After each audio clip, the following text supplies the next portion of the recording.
There's nothing new about green energy in Wedmore. Ashton windmill has been standing here since the 18th century.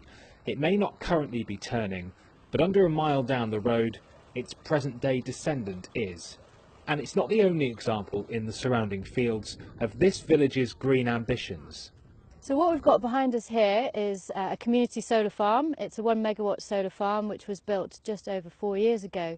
The ambition is to take an already thriving and sustainable village through to a zero carbon by 2045, meaning that we're going to look at transport, housing, fuel, food and well-being, and use all those different elements to bring together the village in a journey towards a zero carbon future.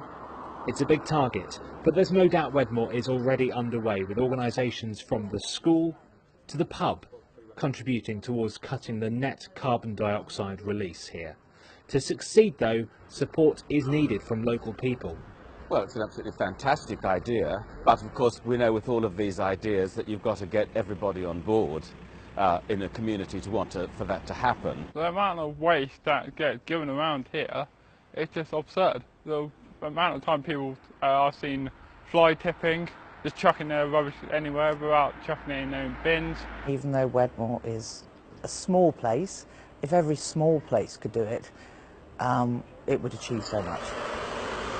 From community transport to a community planted woodland, a zero carbon village is slowly growing here. And one person behind the plan is hoping he can lead by example. Okay, Ben, so what we've got here is 60 rainbow trout. So I feed the trout, and then the water from these trouts then goes to the filters and the vegetables. So from here, the waters come from the fish tanks and the filters, and it gets piped up into these raised beds. But it means we can grow vegetables, as you can see, all year round. Even this middle of winter, we've got some sorrel and parsley. Whilst this might not be a feature in every garden, it's hoped the village can draw on successes overseas. We know other countries have done it, other communities in other countries. It's still quite new to the UK.